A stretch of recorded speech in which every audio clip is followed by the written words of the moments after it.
بسم اللہ الرحمن الرحیم۔ یہ جزاء الاعمال میں سے ہر سال کچھ نہ کچھ باتیں عرض ہوتی ہیں۔ انسان دنیا میں جو اعمال کرتا ہے اس کا اثر اس کے دنیا کے معاملات پہ کیا پڑتا ہے اور اس کے اعمال کا اثر اس کے آخرت پر کیا پڑتا ہے۔ پھر ہر عمل جو بندے کے جسم سے نکلتا ہے اللہ پاک اس عمل کو ایک صورت مثالی دے دیتے ہیں، صورت مثالی اللہ پاک اس کو دے دیتے ہیں، یعنی ایک خاص شکل بندے کے عمل کو دے دی جاتی ہے۔ اور پھر قیامت کے دن جب یہ بندہ اللہ کے پاس جائے گا، اس کے لیے جو فیصلہ ہوگا تو وہ عمل اسی شکل میں اس کے سامنے آئے گا۔ مثلا اگر نیک اعمال تھے تو اس کی ایک خوبصورت شکل ہوگی، اگر خدا نخواستہ برے اعمال تھے تو اس کی ایک بدترین اور بری اور قبیح شکل ہوگی۔ تو اسی حوالے سے صحیح بخاری میں امام بخاری رحمۃ اللہ علیہ نے ایک روایت نقل کی ہے، طویل سی روایت ہے، جو حضرت سمورہ ابن جندب رضی اللہ عنہ ایک صحابی ہے، ان سے ایک روایت ہے، اور ایک خواب آپ علیہ الصلاۃ والسلام کے سامنے آیا، وہ خواب اس روایت کے اندر بیان کیا گیا، اور اس سے بہت سارے اعمال کا آخرت میں جو حساب کتاب ہوگا وہ اس سے واضح ہوتا ہے۔ تو یہ میں مختصراً عرض کر دیتا ہوں۔ امام بخاری رحمۃ اللہ علیہ نے حضرت سمورہ ابن جندب رضی اللہ عنہ سے نقل کیا ہے کہ نبی کریم صلی اللہ علیہ وسلم اکثر صحابہ سے دریافت فرماتے کہ کیا تم میں سے کسی نے رات کو کوئی خواب تو نہیں دیکھا؟ تو اگر کوئی شخص فرماتا کہ میں نے تو خواب دیکھا ہے، آپ فرماتے کہ خواب جو رات کے آخری حصے میں دیکھے جائے، دن میں انسان سو جائے اور جو خواب دیکھتا ہے اس کی کوئی زیادہ حیثیت اور حقیقت نہیں ہوتی۔ تو اسی طرح ایک موقع پر آپ علیہ الصلاۃ والسلام نے پوچھا کہ کسی نے کوئی خواب دیکھا ہے؟ تو کسی نے جواب نہیں دیا، تو آپ نے فرمایا کہ آج رات میں نے ایک خواب دیکھا کہ دو شخص میرے پاس آئے اور مجھے اٹھا کے کہا کہ چلو۔ بات سمجھ رہے ہیں؟ میں اس کے ساتھ چلا، تو ایک شخص پر ہمارا گزر ہوا کہ وہ لیٹا ہوا ہے اور دوسرا شخص اس کے پاس ایک پتھر لیے ہوئے کھڑا ہے اور اس کے سر پر زور سے مارتا ہے، جس سے اس کا سر کچل جاتا ہے اور پتھر آگے کو لڑک جاتا ہے۔ وہ شخص اس پتھر کو دوبارہ لاتا ہے، تو اس بیچ میں اس آدمی کا سر دوبارہ پہلی کیفیت میں ہو جاتا ہے، پھر یہ اس کو دوبارہ مارتا ہے، پورا سر کچل جاتا ہے۔ یہ سلسلہ چل رہا ہے۔ تو میں نے ان دو آدمیوں سے پوچھا تعجباً کہ سبحان اللہ، یہ دونوں کون ہیں؟ یعنی ایک پتھر مار رہا ہے، دوسرے کا سر کچل رہا ہے۔ تو ان دونوں آدمیوں نے مجھے کہا کہ چلو چلو، یعنی مجھے کوئی جواب نہیں دیا۔ ہم آگے چلے، پھر ایک شخص پہ گزر ہوا جو چت لیٹا ہوا ہے، اور دوسرا شخص اس کے پاس لوہے کا ایک بڑا زنبور، ایک بڑا ہتھوڑا لیے کھڑا ہے، اور اس لیٹے ہوئے شخص کے منہ کی ایک جانب جب اس کو مارتا ہے تو وہ زنبور اس کی گدی تک چیرتا ہوا چلا جاتا ہے، پھر دوسری طرف سے آ کر اسی طرح کرتا ہے۔ یہ سلسلہ چل رہا ہے۔ میں نے پوچھا سبحان اللہ، یہ کون ہے؟ تو ان دو آدمیوں نے مجھے کہا کہ چلو چلو، یعنی سوال مت کرو، ابھی آگے چلو۔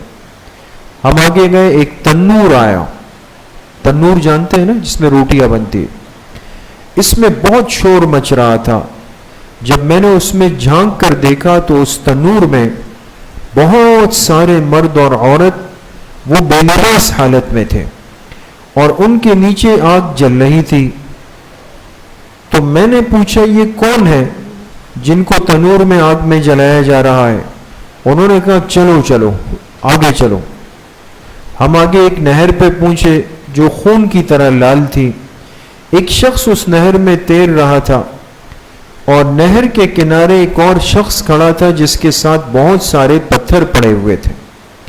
وہ شخص جب تیرتا ہوا کنارے پہ آتا تو یہ کنارے والا شخص اس کے منہ پر یہ پتھر کھینچ کے مار دیتا اور وہ واپس چلا جاتا. یہ سلسلہ چل رہا تھا. میں نے پوچھا بھئی یہ کون ہے؟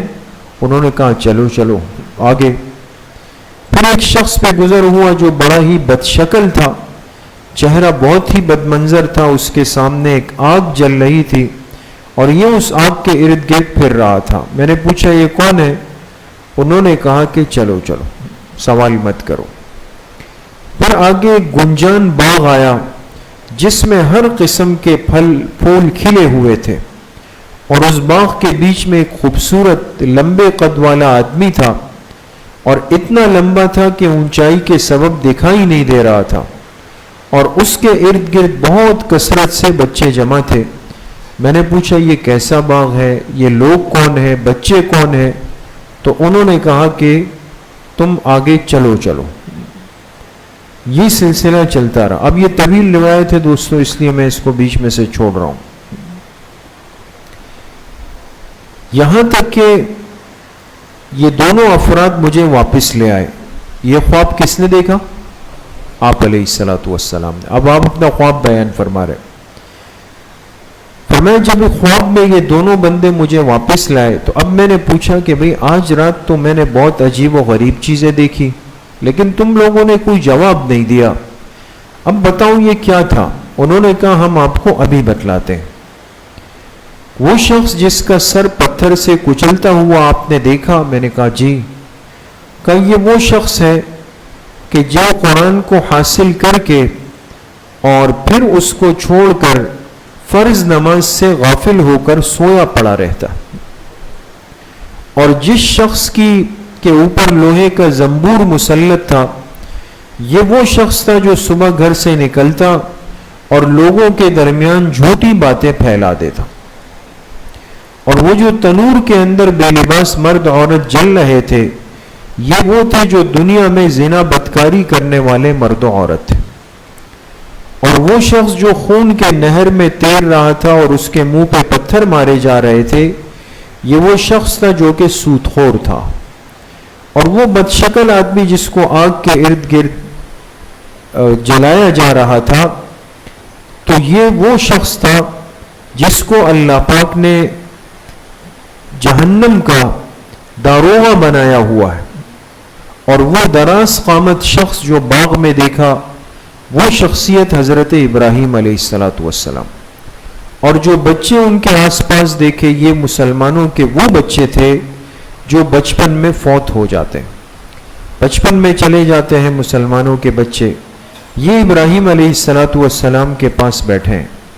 تو جب یہ بات کہی تو ایک صحابی نے پوچھا کہ یا رسول اللہ صلی اللہ علیہ وسلم کیا مشرکین کے بچے بھی؟ تو آپ علیہ الصلوۃ والسلام نے فرمایا کہ ہاں مشرکین کے بچے بھی ان کے اندر شامل ہوتے. تو بہرحال یہ طویل حدیث ہے اور اس سے یہ بات بالکل واضح ہے کہ دنیا میں انسان کے وجود سے جو بھی عمل نکلے گا قیامت کے دن اس کو ایک صورت مثالی دے دی جائے گی.